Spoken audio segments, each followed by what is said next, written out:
Assalamu alaikum wa rahmatullahi wa barakatuhu to some of you and peace out to the rest of you. Hit the share button because the message is more important than the messenger. Gentlemen, I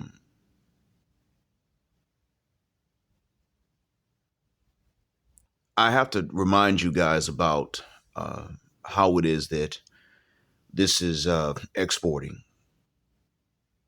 And I'm going to tell you something about Indian women and about Indian men. I'm not going to comment much on the South because I honestly don't know many of their differences between the North and the South, but I'm going to tell you about um, certainly Northerners amongst them. Women in India um, have a sense of not being safe. There are um, gang struggle snuggles there, and they're not every day, but they make the news when they do happen, so people know that it happens there. Um, there are ladies that get harassed. Many of them do have some experience with that. Most men know not to harass women, but the few that do must get away with it a lot. But I don't know how many do and how many don't. I don't know what the stats are there. Um, I must say though that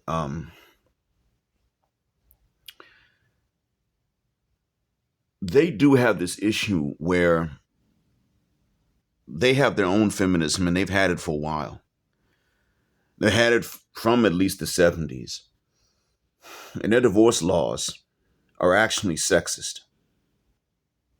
Their divorce laws are actually against men. See, in the States, the divorce laws say that if there is alimony, it's the spouse that makes the more money that then is on the hook for alimony, if alimony is applicable. But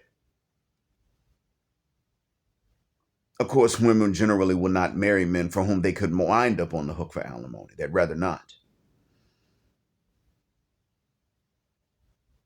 That's part of why I believe that they have a conspiracy going on. Some would say it's natural, it's hypergamy. But when you really look at it,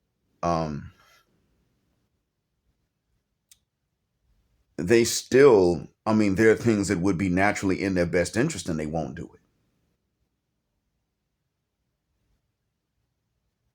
And there are things that, anyway, I get sidetracked trying to explain that. But I want to tell you that in India, their alimony laws are such that the man is on the hook. It's the husband that's on the hook for alimony. And a wife in a divorce could choose not to ask, but if she asks, she gets alimony and she gets it until he dies or she remarries. So you get these divorce safe women in India who now are collecting money from their ex-husbands. They have a financial incentive not to marry. So as hard as trim is to get in India without marriage, and as hard as marriage can be, you still got these ex-wives that are out there, and they're an easy lick for guys that they do like because, well, hell, here's a trim, and I don't want you marrying me. I don't want that kind of commitment because I'm still getting paid by my ex-husband. Even if he remarries and I don't, he's got to pay me. You'd be shocked.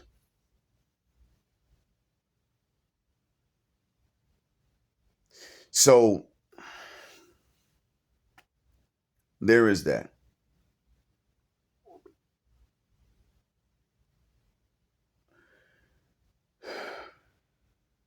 It can be pretty bad in India. They can be pretty well emasculated there. The men can be raised in such a way that they're emasculated. And in the Punjab on the Indian side, there is a pattern in which women will get a visa to go to Canada and then they'll marry a man and they're supposed to go to Canada and then send for their husbands to join them in Canada and they vanish. This is a known phenomenon. I don't know how often it's done, but it's a known phenomenon. So therefore, um,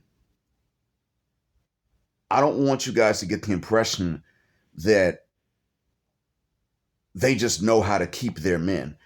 What it is this: they're not embarrassed to stay with a man.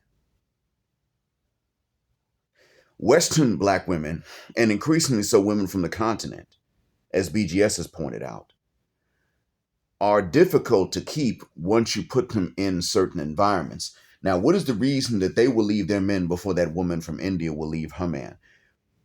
Well, the reason is this: the women from India probably will leave and get rid of their men, or the women that were raised of Indian parents but in the West, they'll give their men hell too. I've seen them do it. I've heard of them doing it, even when they have white husbands. I've heard of that being the case as well too. Just difficult, just harsh, just no ease, no convenience. Just no, I was raised here. I'm gonna act like this, and damn it, I'm a liberated woman, and you ain't gonna tell me nothing, but you better pay these bills. It's they just sound different when they say it. But even women that are from India can get certain notions in their head. Women that are still in India can get notions in their head. Now they're likely to listen to their fathers. That is something that does change. And when they are with a man, they're not embarrassed to keep a husband. What you were seeing is that sisters are embarrassed to keep a husband when they don't financially need him. It is getting to the point where black women in general, regardless of nationality, are socially embarrassed to keep husbands that aren't loaded. Like, why would you stay with him? And if he is, why don't you leave him and take half? Either way, why don't you leave him?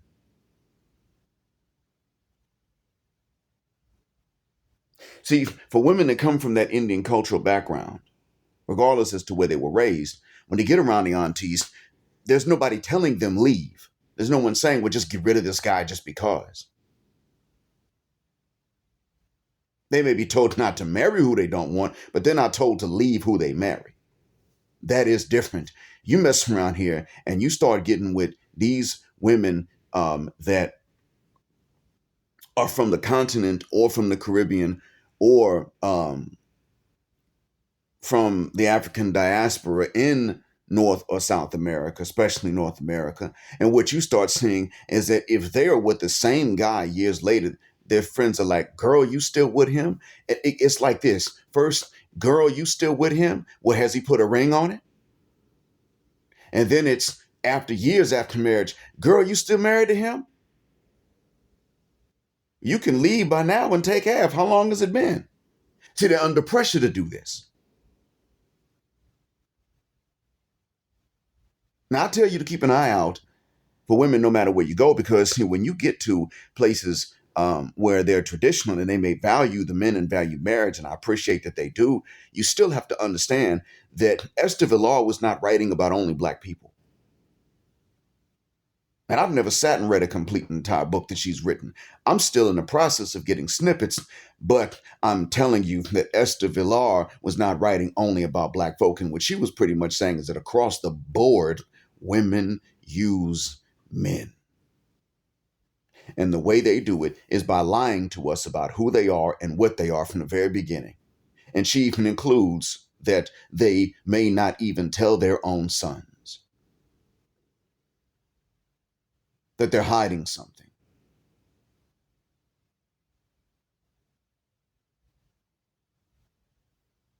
She includes that.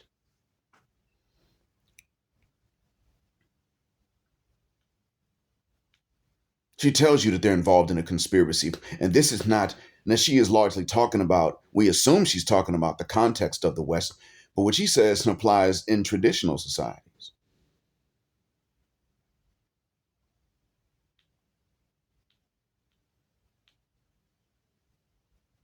Now, I tell you to keep an eye on them in any case. But to be fair, let them show you who they are. Give them a shot. Don't just assume that the next one is a bad woman out to just use you and do nothing for you.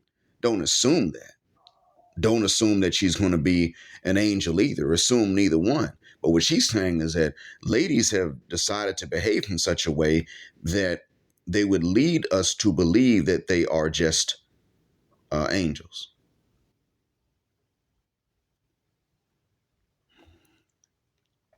And the fact is, the reason they don't fight wars is because we do it. It's not because their nature is just more benign. It's because we do it. Because they'll sit up and call us cowards if we don't. The funny thing is that in Lysistrata, and that the Greek tale of the wives that were going to put their husbands on intimacy strikes until the war was over. Do you think that these men would have been involved in any war unnecessarily? Hell, do you think that the war would be necessary if it wasn't for what they have to have in order to qualify to get married?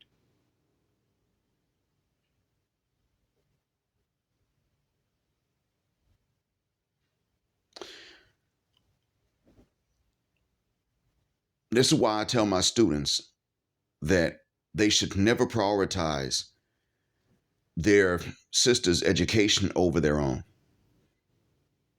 I tell my students, you don't do that.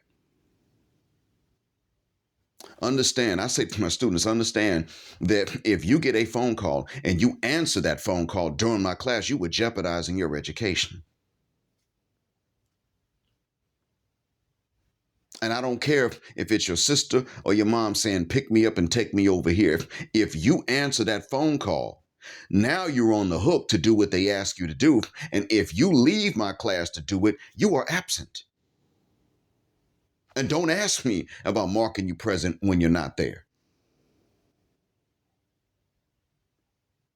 You are absent for that day. Whatever information I give to the class after that, you're still responsible for. And you're absent.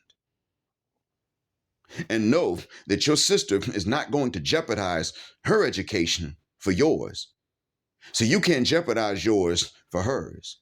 Now, if your mom's truly sick, okay, take the absence. Go take her to the hospital. She's truly sick. Take that absence. But also understand this too.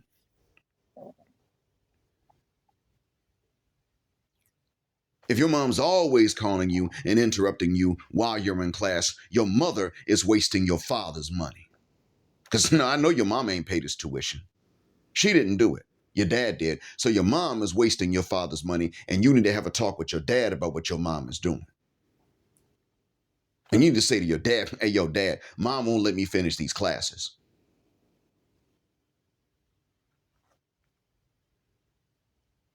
I have to tell these men this. And the reason I have to tell them this is because they will sit up there and let these ladies and their families get in their damn way. And the funny thing is, you got these women that are able to find husbands. You got a bunch of women that aren't able to find husbands. It could go either way with them. A lot of these women will not find husbands.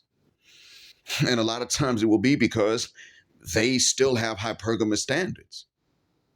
But these men that otherwise would have qualified for them have been weighed down by their own moms and sisters and have not been able to get ahead in life to the station that these women want. And many of these women want men who don't have sisters because they don't want another woman calling their husband up. And I can understand the feeling, but you'd be shocked. Women who have brothers and call their brothers for stuff they need turn around and want a husband that doesn't have sisters so that he won't be getting phone calls. I don't want you to get the impression that the BS does not exist elsewhere.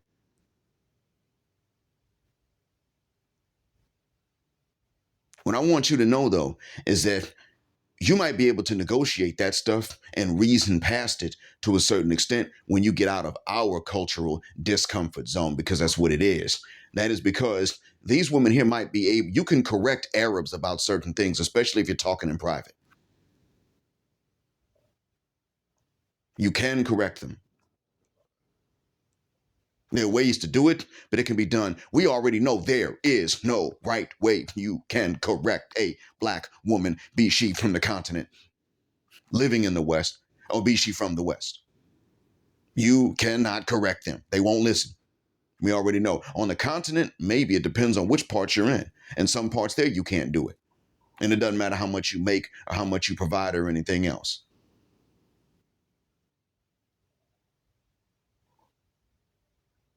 So, what I want you to realize is that if you understand that the reason why other women went out is by comparison, or rather by contrast,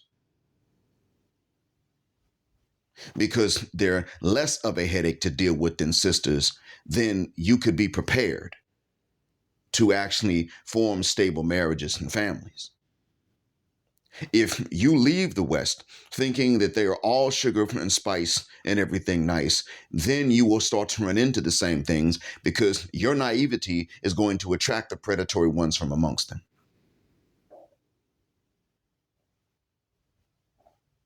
And Sadia, the psychologist, has been wrong about putting the onus back on the men for things that we don't possibly know. But she's been right about the explanations as to when women will leave you and why. She's been right about that. They test boundaries. They sniff out boundaries. They always look for ways to get around stuff. I shouldn't say always, but in many cases they do. And she's also talking mostly about Western women. We already know the Western woman's orientation is do as much as you can get away with doing. Do the worst you can get away with doing. Not the best, do the worst. Not even because the worst is easy, but because it's just the worst. Do that, test boundaries, that's it. They go out of their way and do work to test boundaries. And she sits up and says, if a woman cheats and you take her back, she's always going to look at you like you're wrong because you shouldn't take her back. Now you got no boundaries.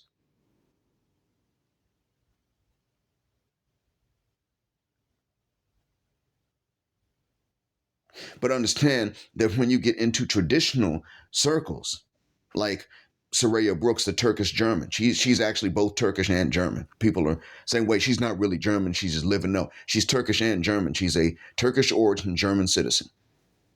So I want y'all to get that right about Soraya Brooks. But anyway, Soraya does not claim to be perfect. She does not say that they never have any particular issues. And mind you, she's Muslim. She said, I'm not practicing it the way that I should be. So she admits that. I respect the honesty. But seriously, Soraya, you can take it seriously. I assume your husband's Muslim too. So you could take it seriously. That's not something anybody regrets. But in any case,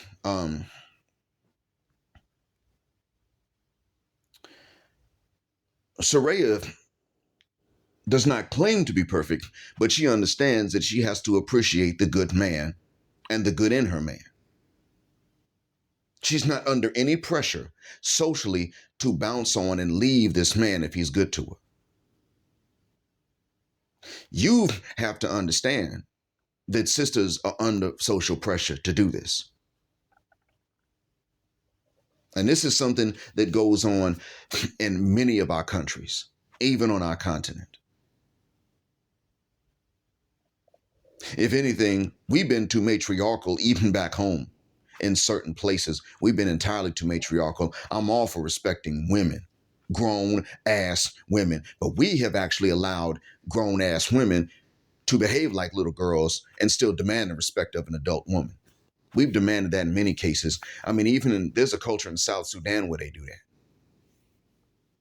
They put the man on trial for 4 years.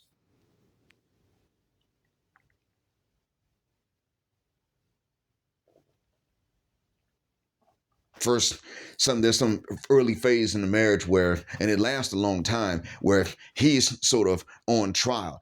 They don't need to have a specific phase of marriage for that. That's called marriage anyway. Where both of you are on trial. You screw up after however many years, you do something egregious, and you wind up by yourself. Everybody understands that. But they want to put a special trial period on the man. He has to pay a dowry to be on this long ass probation with his wife. She can leave and keep everything. What do you think they're going to do? I bet you they got a high divorce rate in that culture.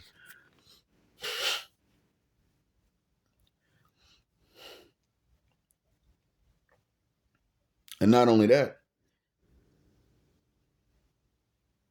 you can look at Cola Booth, how easily she became westernized.